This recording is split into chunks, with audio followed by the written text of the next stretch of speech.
Je m'appelle Thomas Lavacherie, je suis écrivain principalement jeunesse, romancier et illustrateur.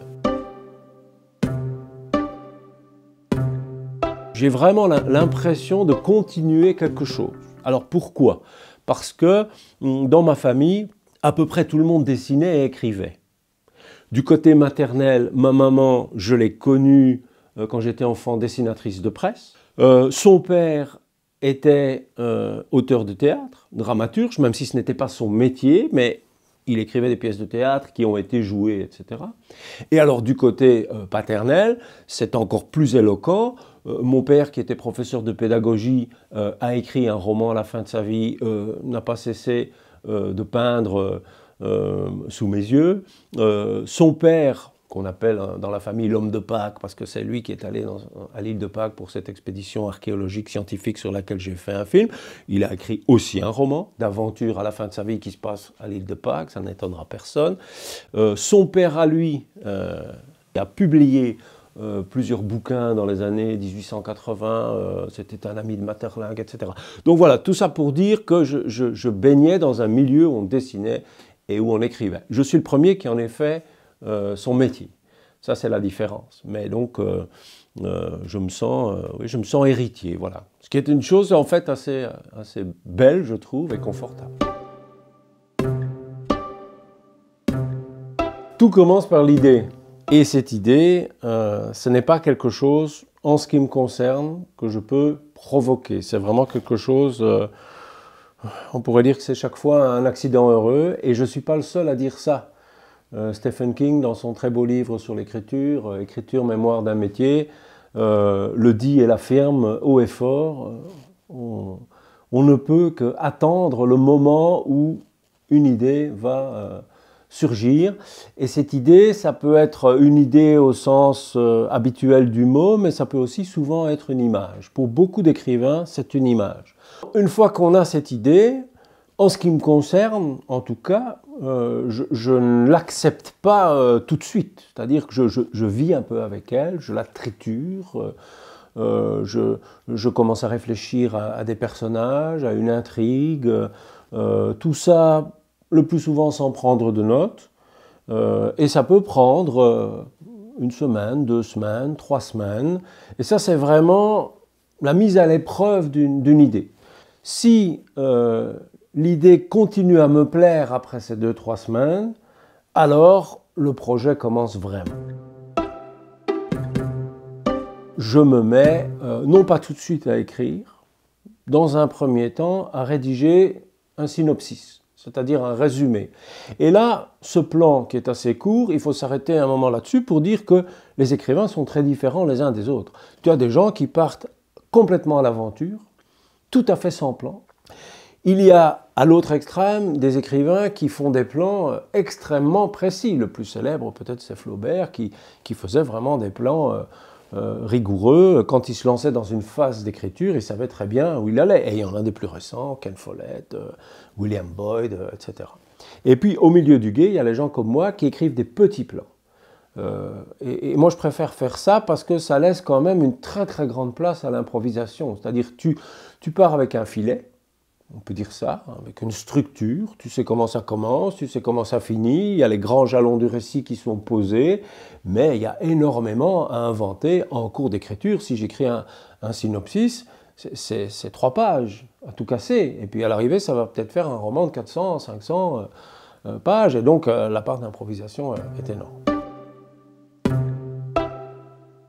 Il est certain qu'il y a assez vite un moment où il faut se renseigner sur une époque, sur un pays, quand bien même on est comme moi quelqu'un qui va plutôt dans l'imaginaire, qui écrit des romans qui se passent dans des périodes anciennes, beaucoup au Moyen-Âge, au XIXe siècle, et qui ne sont pas des romans historiques. Il y a de grandes libertés prises par rapport à l'histoire avec un grand H. Mes Vikings ne sont pas les Vikings historiques. Moi je parle des Vikings du Fixland, qui sont les contrées, enfin la contrée où se passe mon histoire. C'est d'ailleurs pour ça que j'ai placé mon histoire dans une géographie imaginaire, c'est pour que les choses soient très claires, si elles devaient être clarifiées, parce qu'à partir du moment où il y a des dragons et des trolls, je pense que les lecteurs peuvent se douter qu'on n'est pas dans l'histoire avec un grand H.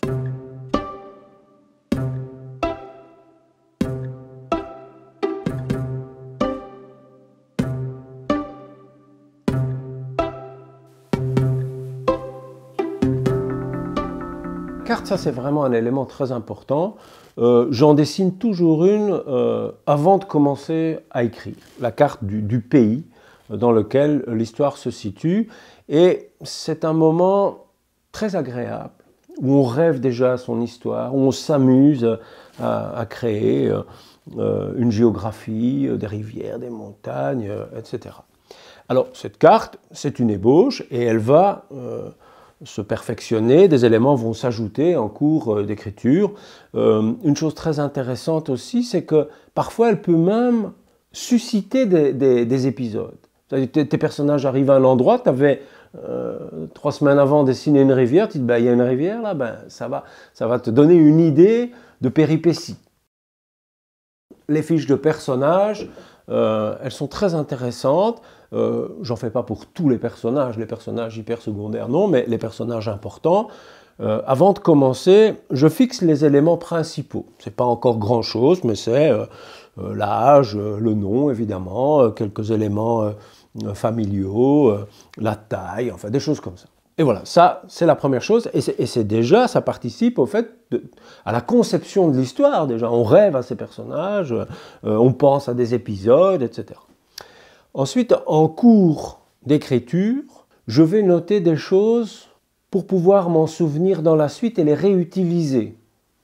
Imaginons qu'un personnage, dans un dialogue, sorte un mot qui me semble, un juron par exemple, lui correspondre très très bien, eh bien je note ça sur ma fiche et, 100 pages plus loin, mon personnage va réutiliser ce juron et je me serai aidé de la fiche pour m'en souvenir et ça donne une cohérence au personnage. Le lecteur aime ça, qu'il le remarque ou pas, ça contribue vraiment à rendre crédible une histoire.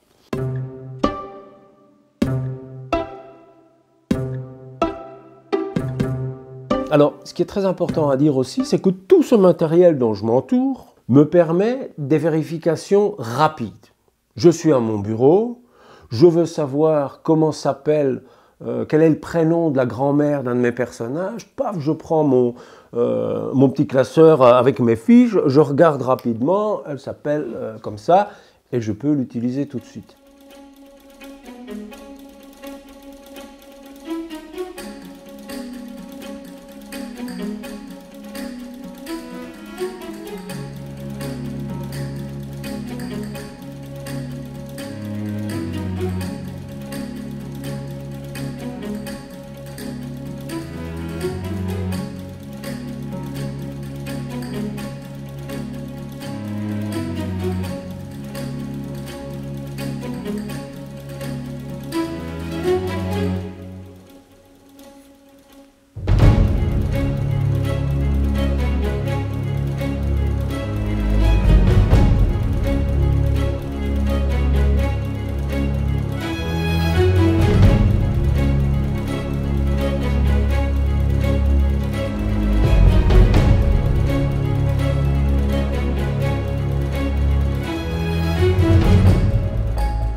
Quand je commence à écrire, je relis toujours le chapitre précédent. En général, un chapitre, j'écris des chapitres assez courts.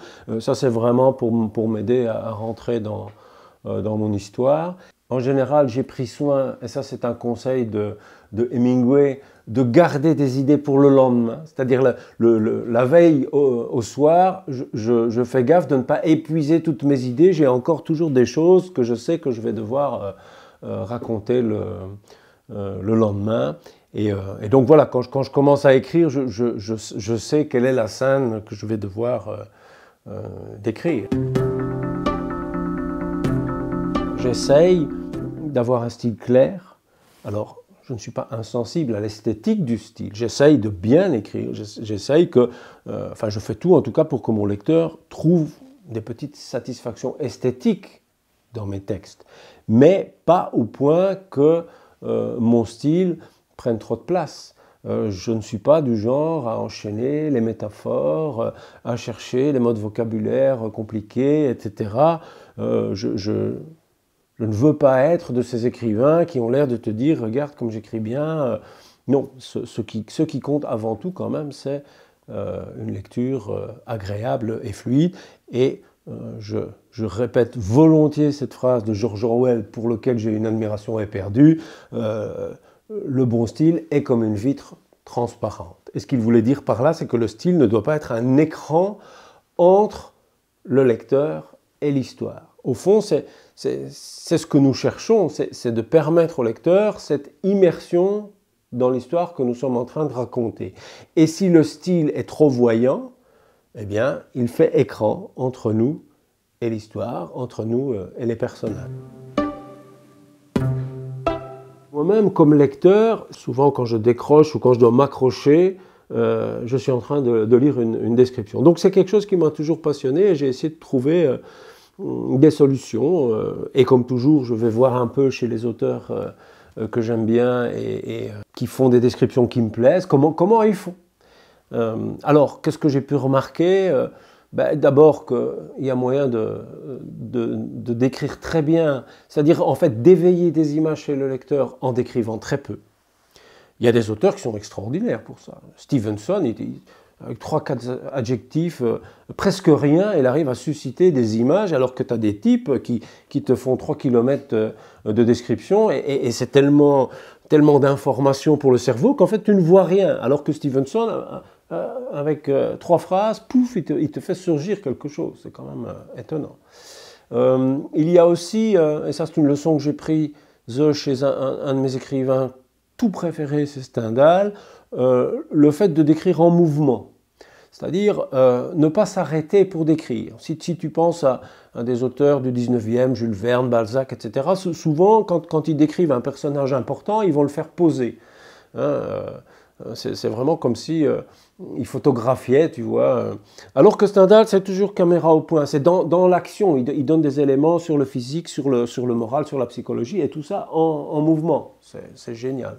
Ajoutons une chose, c'est que les lecteurs d'aujourd'hui ont un bagage d'image mentale beaucoup plus important que celui qu'avaient les lecteurs d'il y a 50 ans ou 100 ans. Pourquoi? Parce que on voit énormément d'images. On a tous vu la Chine, on a tous vu la guerre des tranchées, on a tous vu la Lune grâce aux images de la télé, de la BD, des films, etc. Alors qu'il y a 100 ans, ce n'était pas le cas. Et donc, on peut comprendre pourquoi les auteurs du 19e voulaient décrire avec autant de précision. C'est puisqu'ils étaient face à ils s'adressaient à des lecteurs qui n'avaient pas cette culture visuelle que nous avons.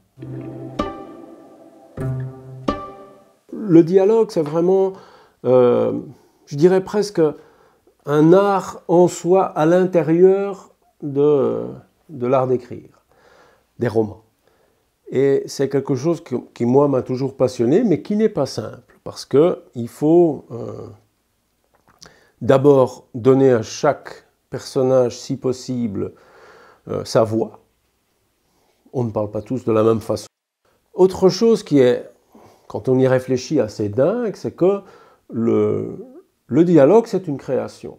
Si tu vas dans la rue ou dans un bistrot enregistrer des gens qui parlent et que tu reportes ça dans un roman, ça ne va pas marcher. Ça va être lourd, d'une part, et puis ça ne va pas être crédible. Ça, c'est quand même très étonnant. C'est-à-dire que tu prends la réalité, tu la mets dans un roman et on n'y croit pas. Il faut développer cet art du dialogue, il faut chercher, tâtonner. On peut s'inspirer du vrai langage, du vrai discours, en faisant hésiter les personnages, en les faisant se répéter, en les faisant ne pas répondre à une question qu'on leur pose.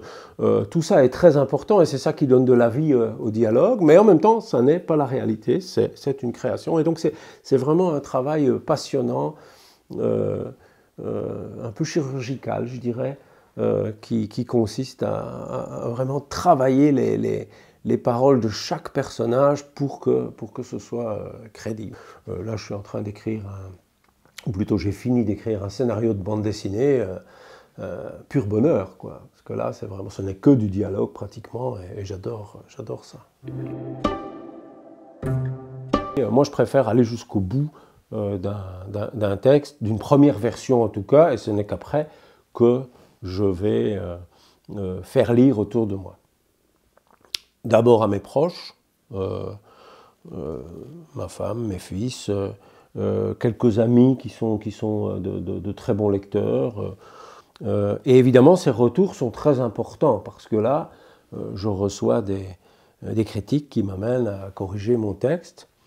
Dans sa première version, donc je veux dire avant que je ne présente à l'éditeur. Hein. Ensuite, bien sûr, vient le regard de l'éditeur ou de l'éditrice qui, il ou elle, fait aussi des remarques qui sont très souvent précieuses et qui permettent alors d'apporter encore de nouvelles corrections.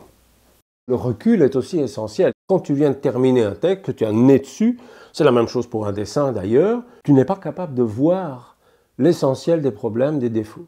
Et au plus tu as du recul, au plus le temps passe, au plus tu peux regarder ce que tu as fait avec un œil critique lucide. J'ai fait l'expérience un jour de la relecture des aventures de Björn pour une édition poche. J'ai relu le premier, le deuxième, etc. Et plus de 10 ans s'étaient passés. Et là, j'étais d'une sévérité presque monstrueuse, parce qu'en fait, il n'y avait plus du tout d'affect. C'est comme si le texte ne m'appartenait plus. Et donc, j'ai saqué dedans, par exemple. Je sais que le deuxième épisode des aventures de Björn, Björn aux Enfers 1, pour la version poche, j'ai saqué 30 pages. 30 pages, c'est énorme. C'est un livre qui en faisait 230, 260, je ne sais plus. Des longueurs, des choses qui n'étaient pas drôles et que je le pensais drôles à l'époque, des erreurs matérielles et autres, mais surtout resserrer, enlever des choses inutiles, etc. Et tout ça, j'étais capable de le voir beaucoup mieux qu'à l'époque de l'écriture de cette première version. D'abord, et ça c'est l'évidence, lire, beaucoup lire et beaucoup relire. Au fond, la lecture, c'est la première école d'écriture. C'est là-dedans qu'on apprend le plus. Je dirais aussi de commencer par des textes courts. Ne pas se lancer dans un roman, écrire d'abord des nouvelles, parce que le roman, c'est vraiment une aventure au long cours et ça peut être décourageant au début. Être curieux de tout, se renseigner. L'imagination doit être nourrie. Et donc, c'est très important de la remplir, de remplir son cerveau de plein de choses qui serviront ensuite au romancier. Pour quelqu'un qui a envie d'écrire, écrire soit presque aussi facile que de parler. Et ça demande un entraînement quotidien. C'est pour ça que je conseille volontiers aux apprentis écrivains de tenir un journal. Écrire tous les jours, 10 minutes, 5 minutes. 5 minutes, c'est mieux que rien. C'est infiniment mieux que rien. C'est vraiment la comparaison évidente, c'est avec le musicien, le pianiste qui fait ses gammes tous les jours. Et le dernier conseil que je ferais, au début en tout cas, d'appliquer un petit schéma narratif qui n'est pas le schéma narratif qu'on apprend à l'école, incipit, incident déclencheur, péripéties, etc. Non, c'est un schéma plus simple, c'est celui qu'on trouve dans le très beau livre d'Yves Lavandier, La dramaturgie. On a un protagoniste, un héros si tu veux, qui a un objectif général très clair tôt dans l'histoire, qu'il va poursuivre tout au long de l'histoire, c'est pour ça qu'on l'appelle objectif général. Retrouver un père disparu, échapper à un méchant, que sais-je. Et alors on met des obstacles sur son chemin. Et l'application de ce schéma, en fait, et ça c'est essentiel à dire, a deux avantages. Le premier avantage, c'est que ça crée des histoires passionnantes à lire. En tout cas, on met plus de chances de son côté si on applique ce schéma. Et la deuxième chose essentielle, c'est que ça rend l'écriture plus facile. Quand on applique ce petit schéma, on écrit plus facilement.